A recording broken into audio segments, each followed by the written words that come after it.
Ce podcast vous est offert par BMW. Découvrez le futur de la conduite avec la nouvelle BMW iX3. Bardo-Wever est fatigué et pour tout dire, les Belges aussi. Bonjour à tous, je suis Olivier Mouton, journaliste à Trends Tendance, avec mon collègue Baptiste Lambert. Alors salut. Bonjour Baptiste, Olivier. Comment ça va? Mieux que le pays? Beaucoup mieux, hein. C'est difficile. Pas difficile. C'est pas difficile, pardon. Effectivement, un blocage politique total et complet. On n'apprend rien aux auditeurs. Qu'est-ce qui bloque? C'est toujours ces fameux 10 milliards d'euros à trouver dans ce budget pour 2026. Alors on connaît les grandes mesures qui ont émaillé la presse ces dernières semaines. Donc il a l'intention de faire grimper le taux de TVA de 21 à 22%. Voilà, c'est dans le pipeline. D'effectuer un saut d'index, de limiter ou une annualisation en tout cas de l'indexation. Un saut d'index limité au salaire, aussi aux allocations. Voilà, ça c'est toutes des choses qui... Il n'y a pas grand-chose qui passe, hein? Il n'y a pas grand-chose qui passe. On a une taxe sur les petits colis, on a une réduction de la norme de croissance de santé, l'augmentation de la taxe sur des comptes titres et j'en passe. Effectivement, le MR, en tout cas sur tout ce qui est fiscalité et hausse de la TVA et saut d'index, bute. Parce que tout simplement, ils ont dans leur théorie qu'il faut réduire les dépenses. Voilà, Boucher l'avait répété en campagne, l'a répété pendant l'accord de gouvernement, le répète maintenant. Et ils ont aussi une sorte de stratégie de croissance où ils espèrent beaucoup d'effets retours, mais on sait bien par essence que ces effets retours sont difficiles à évaluer. Et en tout cas, les autres partenaires autour de la table n'y croient pas du tout. Alors Wever avait mis un cadre, ce budget dès le départ, c'était que pour chaque mesure qui est refusée, de type taxe sur les colis, ou même le MR n'en veut pas, n'en voudrait pas de cette mesure, la taxe sur les colis aux rues, que chaque parti vienne avec une mesure compensatoire. Ok, je ne veux pas augmenter la TVA, mais alors je dois proposer quelque chose. Et là, force est de constater, en tout cas ce sont les partenaires du MR qui le disent, tout ce que propose le MR, en tout cas, n'est pas suffisant pour atteindre ces fameux 10 milliards, ce qui nous mène maintenant à la crise actuelle qu'on est en train de vivre, où, il me semble, selon les dernières infos, on a un nouveau sursis. En tout cas, Bardo-Wever est là, je l'ai dit en préambule, le Premier ministre est fatigué. Il s'était lui-même auto-donné un ultimatum pour le 6 novembre, faute de quoi il allait au palais. Aujourd'hui, 6 novembre, il s'est rendu au palais. Un nouveau délai, en effet. On parle maintenant de la nécessité d'avoir un budget pour Noël. Donc, c'est effectivement se donner un peu plus de temps. On est quand même avec 1 mois et demi supplémentaire. Mais ce que l'on dit du côté de la NVA, c'est que Bardo-Wever en a ras-le-bol parce que les choses n'avancent pas. Comme tu disais, le fait que chacun quelque part coince l'autre partenaire, refuse de bouger, etc. Je me rappelle qu'il y a peu de temps encore, au cabinet d'un vice-premier ministre, on me disait on n'est même pas d'accord sur les piliers de l'accord. Donc on n'était même pas dans la recherche technique de ce qui pourrait fonctionner ou pas. On n'était pas d'accord sur les grands équilibres. Donc, c'est ça, parce que Boucher veut dédramatiser la situation en disant ça va aller.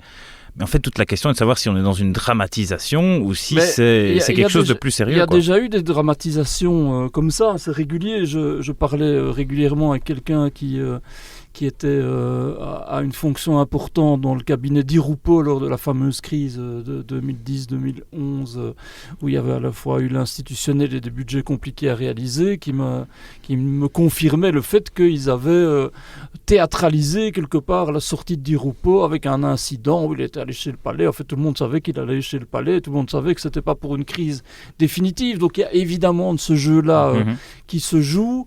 Ici, il y a quand même un élément troublant, c'est que, alors Georges-Louis Boucher rassure, et effectivement on peut se dire que le gouvernement tiendra jusqu'en 2029, mais cette lassitude du Premier ministre et le fait qu'un nationaliste flamand gouverne le pays, parfois un peu à reculons, ça peut quand même laisser à se poser des questions malgré tout. Oui, c'est ça. Mais donc, oui, on pourrait imaginer qu'il se replie sur sa commune d'Anvers.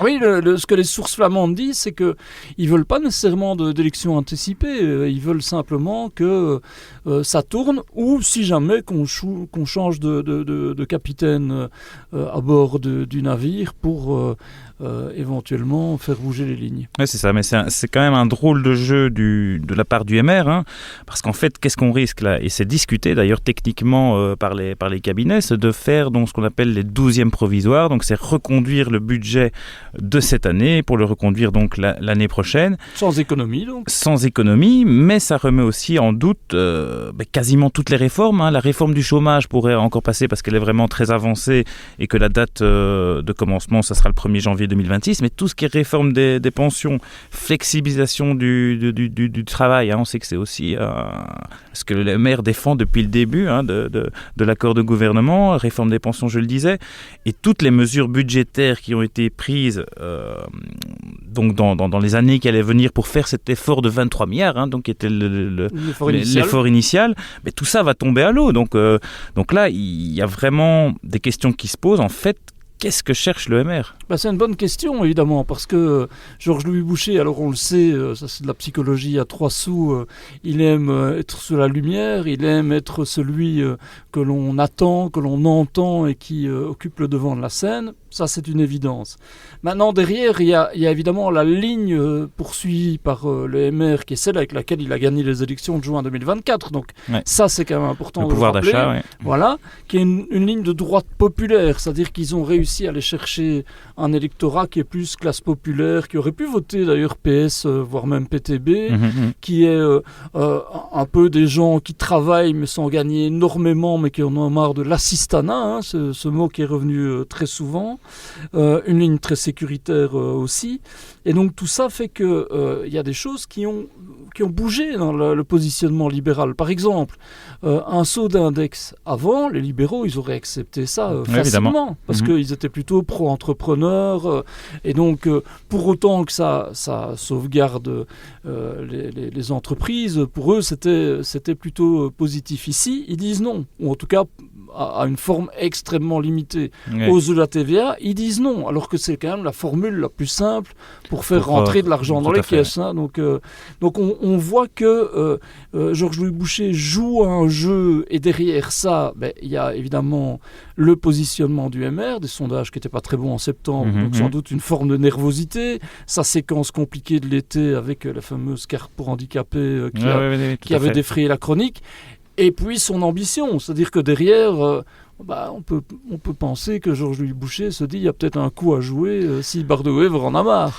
C'est ça, c'est toute la question, puisque tu disais au début, Bardewever peut démissionner, se remettre sur son fief, retourner sur son fief d'Anvers, et là évidemment, s'il n'y a pas de nouvelle élection, en tout cas, il y a quand même une fenêtre d'opportunité pour une ambition qu'il affiche depuis des années. Il y pense en se rasant, hein, Georges-Louis Boucher, ça c'est clair, hein, pour reprendre ce que Sarkozy disait à l'époque. Oui, tout à fait. Et après, on sait qu'il y a peut-être, donc là c'est une ambition au 16 rue de la Doua pour le poste de Premier ministre, on sait qu'il a des ambitions aussi en Flandre, hein, avec ce fameux MR Vlaanderen. Régulièrement, il va voir des patrons flamands, et c'était encore le cas... mercredi soir. Hein, c'était encore le cas hier soir, ça a énervé...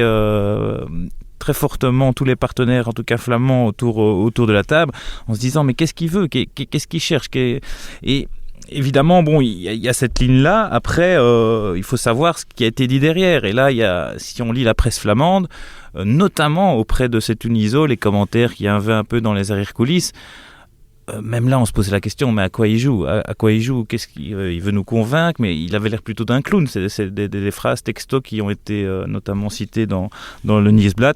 Certains commentateurs au nord du pays disent ok, il a des ambitions en Flandre, mais il ferait d'abord mieux de lire la presse flamande, en tout cas une seule fois. Donc voilà, ça reste quelque chose quand même qui est, à mon sens, très compliqué. Après... Est-ce qu'il joue le tout ou rien ? Pas forcément, parce qu'un gouvernement fédéral qui tombe, ce n'est pas forcément des majorités régionales qui tombent. donc qui garderait finalement la Wallonie, la Fédération Wallonie-Bruxelles. Bon, Bruxelles, on verra ce qu'il en est, mais il peut encore concrétiser, enfin voilà, c'est délié du fédéral en fait, qui pourrait agir tout seul, en tout cas dans son contexte. Donc voilà, attention à une chose, hein, Baptiste, c'est que Georges-Louis Boucher, comme plusieurs de ses prédécesseurs au MR, ça a été le cas avec Charles Michel en son temps, court le risque qu'à un moment il devienne infréquentable auprès d'autres partenaires. Ouais. On ne gouverne pas seul. Et ça, je trouve qu'il a pour le moment un peu tendance à l'oublier. Alors, ça fonctionne toujours bien avec Maxime Prévost, avec les engagés. Ils ont évidemment des objectifs communs sur certains points. Oui, et encore que ça, ça a tendance à chauffer parfois. Oui. Comme ils le disent toujours, ce n'est pas les deux mêmes partis et ils font tout pour le montrer aussi. Mais ce que je veux dire, c'est qu'il y a un moment, c'est jusqu'où tu ne peux pas aller trop loin.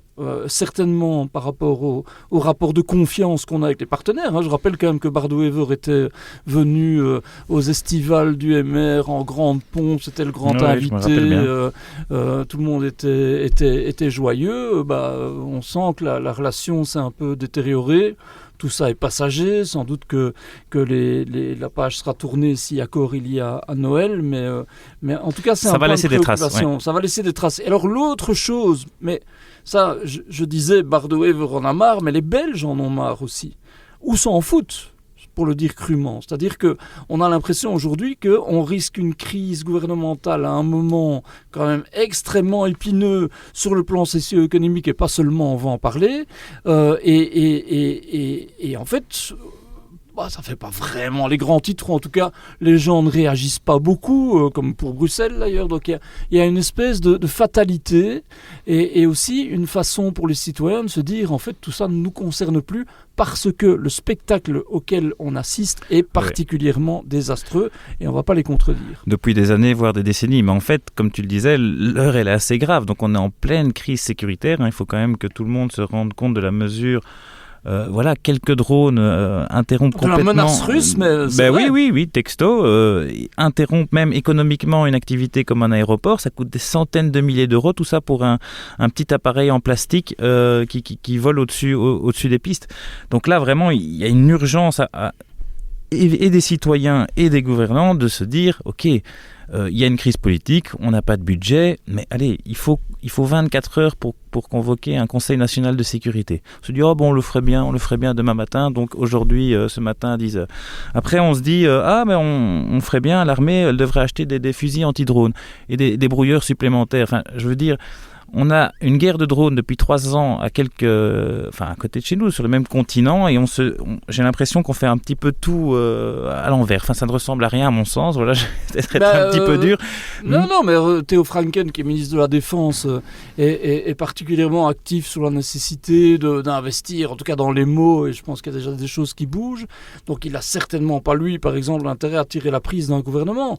Mais effectivement, tout ça est lent, tout ça est chaotique, alors que je lisais un rapport qui a été fait par 4 centres de recherche européens cette semaine et qui disait la Russie a un avantage énorme en cas de conflit de haute intensité. Et donc on parle de ça. Là, effectivement, tu dis on est des drones en plastique, mais qui dit que demain on n'aura pas des drones pas en plastique et avec des bien sûr, explosifs. c'est pour ça que c'est sérieux. Oui, tout à fait. Donc je veux dire, on parle d'éléments comme ça. Donc oui, on joue avec le feu, clairement.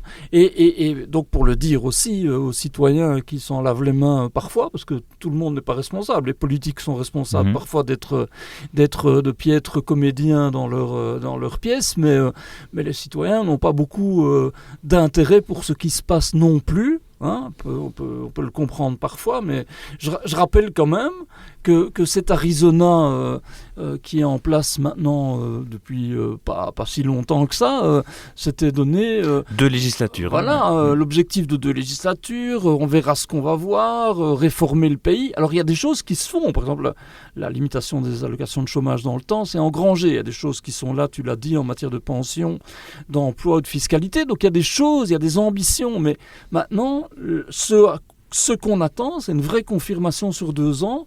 Et l'épisode maintenant, alors ça peut être du théâtre, ça peut être une dramatisation, ça peut être une manière de dire, ça va être difficile, du sang et des larmes, donc attendez, on arrive. Mais c'est pas une manière de fédérer la population, je trouve, autour d'un projet qui anime, quoi. Oui, tout à fait, mais de toute façon, les enjeux budgétaires et même, donc on le voit, sécuritaires sont tels que faire tomber un gouvernement maintenant serait quand même une faute relativement historique. Je veux dire, on verra la suite des événements. Mais à un moment, il faut... Bien sûr, il y a des thèmes de campagne à tenir, une ligne de parti à tenir du côté du MR. Mais aucun des partenaires n'ont envie, ça on nous l'a dit, d'augmenter la TVA de 21 à 22%, de faire des sauts d'index. À un moment, c'est l'intérêt de l'État qui doit primer. Et ça, Georges-Louis Boucher devrait quand même peut-être à un moment le comprendre, ou en tout cas proposer des alternatives crédibles. Je suis d'accord avec toi, mais c'est pas le seul. C'est pas le seul responsable. Je dirais à un moment, on est quand même aussi avec une coalition qui a fait un projet de croissance et de réforme pour l'État. Or, tous les acteurs ne sont pas... Donc on tire facilement sur les maires et il y a des raisons de le faire. C'est parce que c'est unanime partagé par tous les autres partenaires. Ouais, mais, voilà. mais par ailleurs, la dynamique, quelque part, le MR, il s'inscrit aussi dans un accord du gouvernement où les taxes ça, c'est vrai. ne représentent pas une proportion importante et où il y avait une volonté de créer de l'activité, de la richesse, etc. On sait que les effets retours, c'est toujours aléatoire, mais il y a ce risque-là. Et peut-être pour terminer, une chose qu'on perd de vue aussi, c'est qu'on est quand même encore une fois dans un projet où on a un nationaliste flamand au 16 rue de la Loi avec un projet pour la Belgique qui vise alors lui, il s'agit de protéger le bien-être, le hardwerkend Vlaming, c'est-à-dire le flamand qui travaille beaucoup. Bon, je crois qu'on travaille beaucoup aussi, nous, mais soit. mais il y a cette volonté-là. Si ça échoue, de nouveau, c'est quoi le risque ? Je le rappelle quand même. C'est que la vision et l'agenda confédéral de la NVA reviendra en première ligne. Donc on sera de nouveau avec des démons institutionnels qu'on a préféré oublier. Et deux, moi j'ai pas envie de tirer ça avant que ce ne soit décidé. Mais on risque très bien d'avoir un Vlaams Belang premier parti en Flandre et un PS premier parti en Wallonie. Et donc un pays ingouvernable. Voire PTB. Alors qu'on doit réformer ce pays d'urgence. Donc on est quand même à un moment qui est un carrefour important. Tu disais une faute historique, je partage ça. Ok. Merci Olivier en tout cas. On va mieux que le pays et on espère que le pays ira mieux que nous demain. Enfin, nous on est joyeux, donc ça va. Merci Olivier.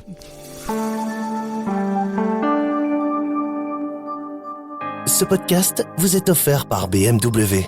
Découvrez le futur de la conduite avec la nouvelle BMW iX3.